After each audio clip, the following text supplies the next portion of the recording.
Hi, it's Jane here from craftwithjayne.co.uk and today I'm taking part in the Pootlers team video hop, and it's about colour refresh. So for any of my customers or anybody that shops Stampin' Up, you'll know that we've just had a new annual catalogue and we've had a lovely colour refresh. We've had some new colours and some returning colours. So we're doing a video hop to show different projects that have been inspired or that we have used the new colours in our range. So today I've picked for my base colour Berry Burst, which I believe is a returning colour, and it's beautiful, this gorgeous purpley colour. I love it. So I've used that, and I've picked the designer series paper, which has got lots of lovely new colours in. It's this one just here. You can see I've used this one on the front of the box, and it's called Bright and Beautiful. It's 6x6 designer series paper, and it's got Azure Afternoon, which is a new colour, Berry Burst, Blueberry Bushel, Bubble Bath, which is a new colour, Fresh Freesia, Lemon Lime Twist, Lemon Lolly, a new colour, Lost Lagoon, Misty Moonlight, and Pretty Peacock. So lots of returning colours and new colours in this whole selection. I think this paper is actually made up pretty much of a lot of refresh colours, so I thought it would be a good paper to use.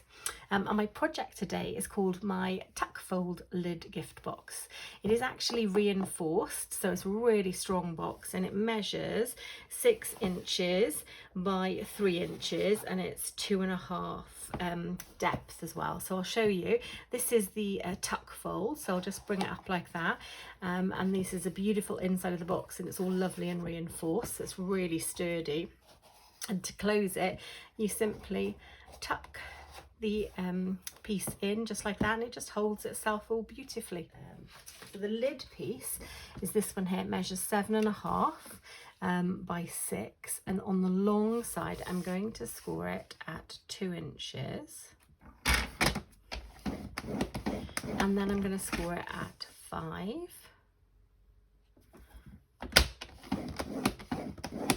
and I'm going to mark, I think I may have already marked the centre just here. So with this remainder piece here, I would normally find the 3-inch mark and make a little dot just there, which I've already done, and then I'm going to take that dot to the centre and I'm going to trim this away just like that.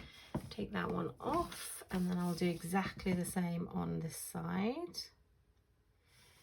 So I'll just do that there. Make sure I've got this piece in, that piece there, lovely. And then, okay, so I'm just going to burnish, and I'm going to burnish my lid like this. Okay, so this is a piece of the cardstock, and this measures 10 3/4 by 8 1/4, and I need 2 of these pieces. And on the long side, just score it at 6 inches. And 8.5 inches.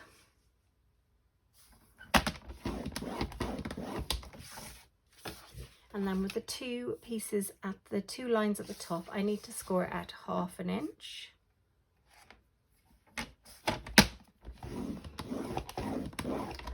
Three and 1/2 inches. And 6 inches. And I need to do this twice. Okay, so I'm going to get my bone folder, and I'm just going to fold this one into place. And I'll bring out the piece that I've already cut ready.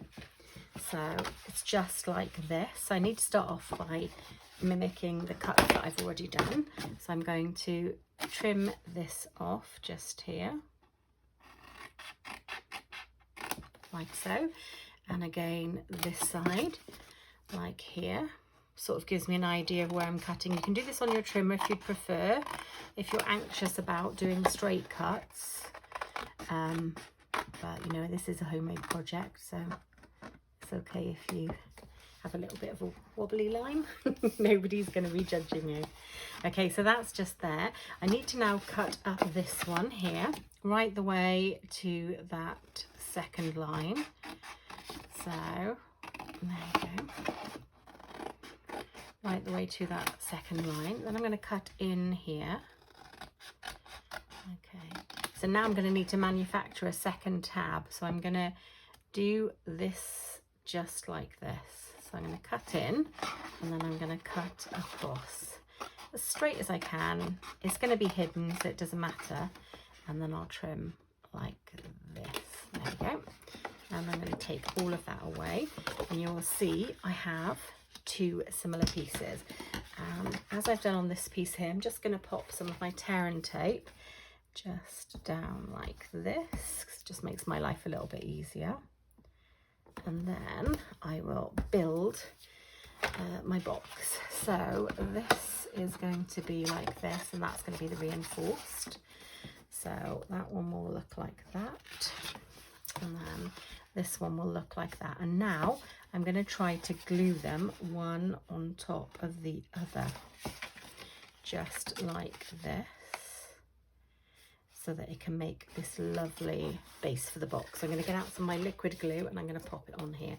Now you do not have to use liquid glue. Oops, sorry. You can use, definitely can use your tear and tape.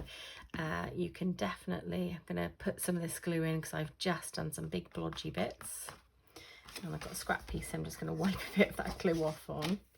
There we go. And then I'm going to pop it into this corner like so, and try and get it as squared as I possibly can in there. Yeah, let's have a look at that one. And that one, yeah, that looks really quite good. So I'll just press it over. I can see a tiny bit of glue leakage there, so just clean that up. Press it down as firmly as I can. That's great. Okay.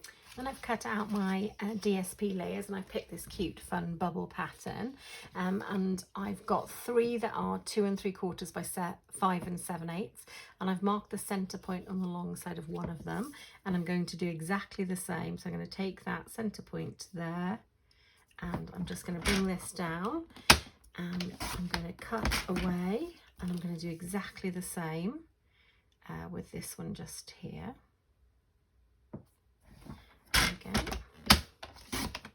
And that gives me a nice diamond piece for the front.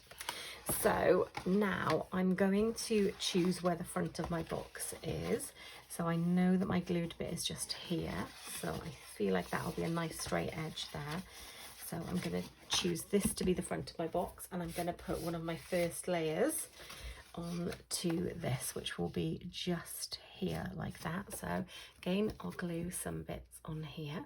Now this is one of 3 layers that I have done, and this one measures 2 3/4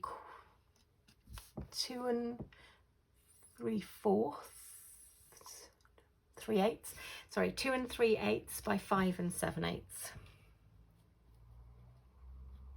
And I'll pop that into place, just trying to centralize it. It's got a tiny bit of an edge, so that one's there. And then I've got my 2 side pieces, which measure 2 7/8 by 2 3/8, and they're going to fit either side. So again, I'll just pop these on like so, just here. That's lovely. And press that down, and then this one just this end, like so. Oh, I think this is going to be such a fun little box, and it's so sturdy with the reinforced bit on the inside. Really good box. There we go. Try not to be quite so glue happy as me at the minute. This is a juicy glue. It's my Tombow multi-purpose liquid glue, and it's brand new, and it's super juicy. Okay, so I'm going to take off my pick tool, and I'm going to start taking off these edges just here. There we go. And then I can glue the box shape into place.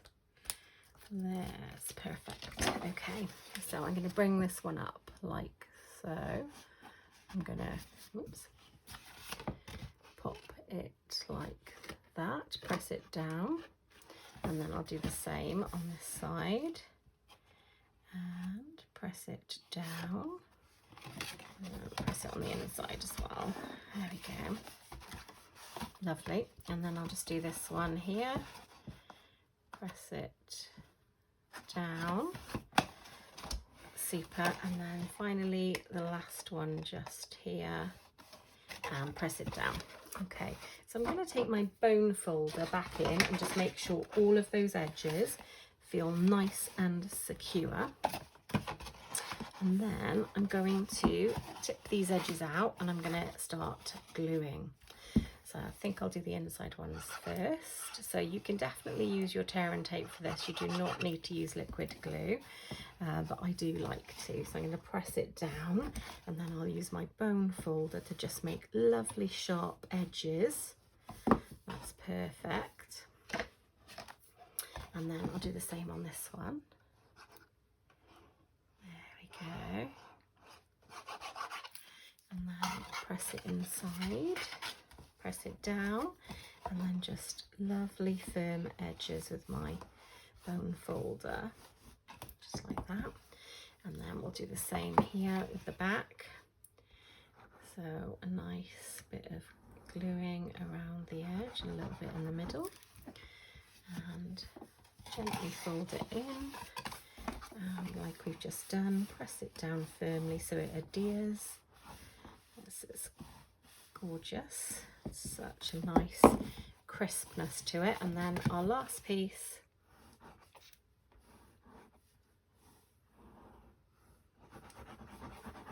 just in like that, same as I've just done, and in and bone folder. There we go. And that is the actual box just there, ready to go. And we've got 3 of the sides on. We haven't done the back piece yet because we're going to be gluing onto that.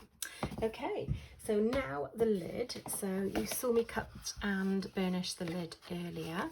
So I'm going to stick my designer series paper on top.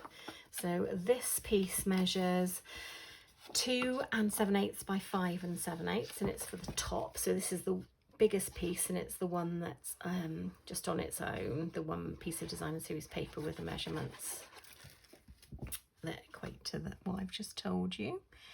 And I will pop that one just like that. There you go.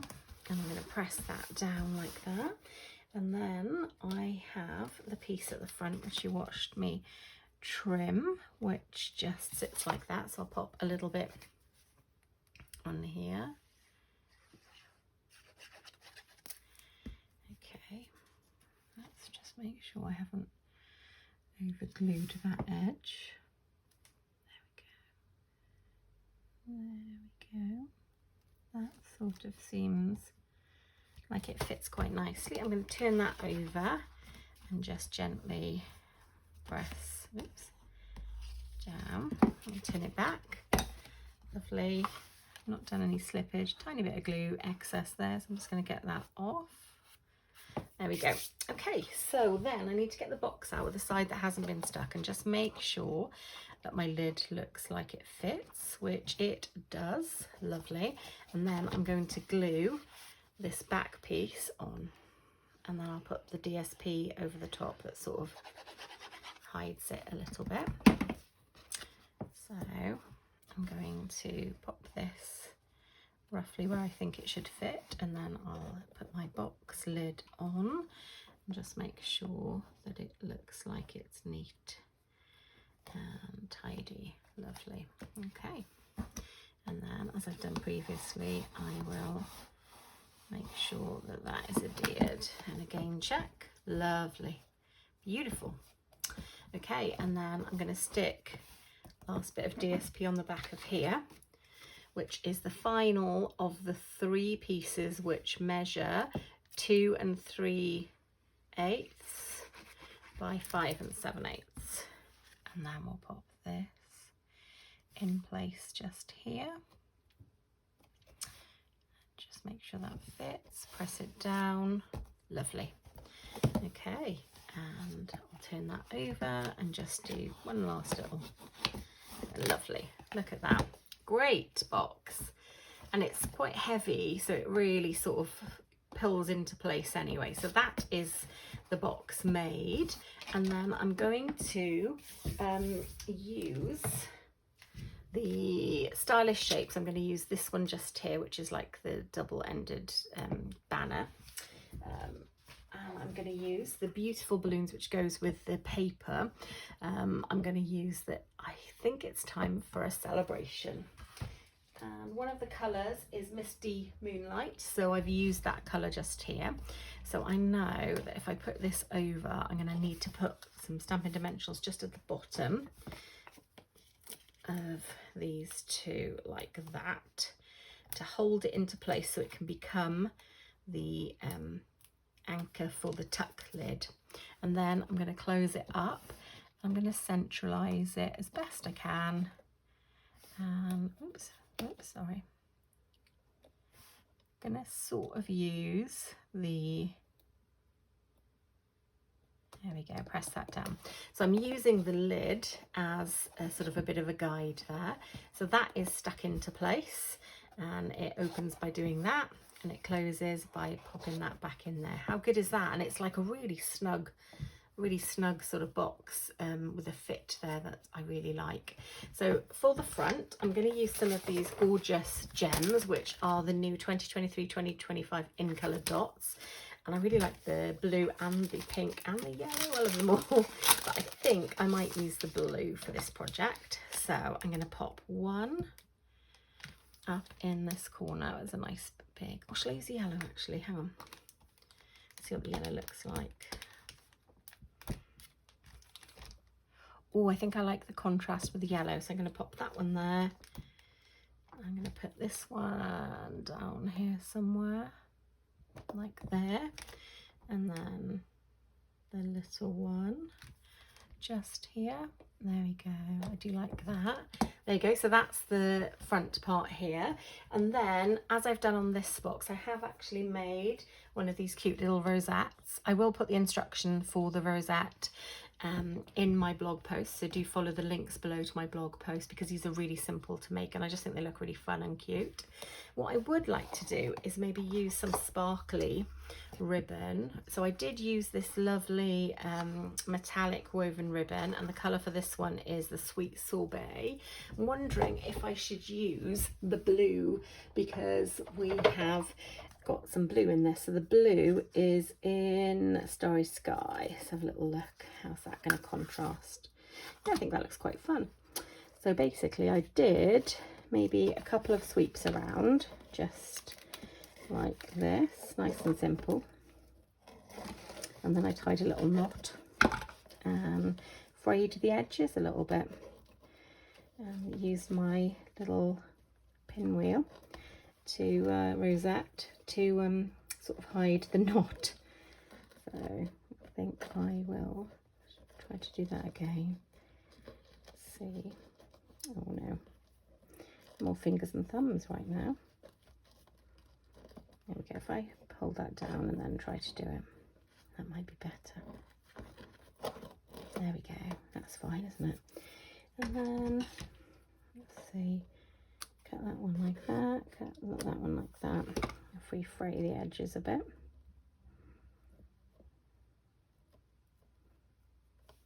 Fray the edges of this one, it kind of makes it a bit more fun then, doesn't it? There we go. Let's see how that fares for us. And then I'm going to, then I'm going to put some Stampin' Dimensionals on the back of my rosette. So there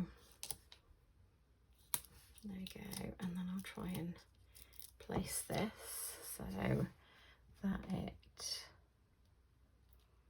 sort of, I quite like it there. Yeah, I'm not sure if these tails are helping though. Yeah, that looks quite cute. They do look like little tails now, don't they? And I'll just pop this back in, and then we can use some more of these gorgeous gems to pop in. Oops, that went off a little bit. Didn't want to stick where I wanted it to stick. There you go. pop that one there, and then I can do a couple of these scattered around, and another one over here. There we go. So these are the completed gift boxes. These are my tuck fold lid gift boxes, and they're just simply a lovely tuck fold lid element, and then there's reinforced sides as well to make it a really sturdy gift box, and a great size really for gifting a lovely present to somebody. As I mentioned at the beginning of the video, this is part of a video hop. It's actually the Pootlers team colour refresh new annual catalogue video hop, and if you follow the links below you'll find loads of amazing demonstrators in the Pootlers team that have taken part and have created projects for you with this colour refresh in mind. So please do hop along after you've finished watching this video. If you're interested in purchasing any of the products that I have included today, or any Stampin' Up products at all, and you don't already have a Stampin' Up demonstrator, please do consider shopping with me. I would be delighted. I do always send out a thank you pack every month that somebody shops with me, so by the beginning of the following month the pack would be on its way to you. So I again hope you enjoyed today's project. It was a fun one. I'm loving these new colours. You're going to see lots and lots of projects with these beautiful new colours, and I love this designer series paper as well, so I think you might see this again on this channel. Please do consider subscribing. Okay, I'm going to say bye for now guys, and happy crafting.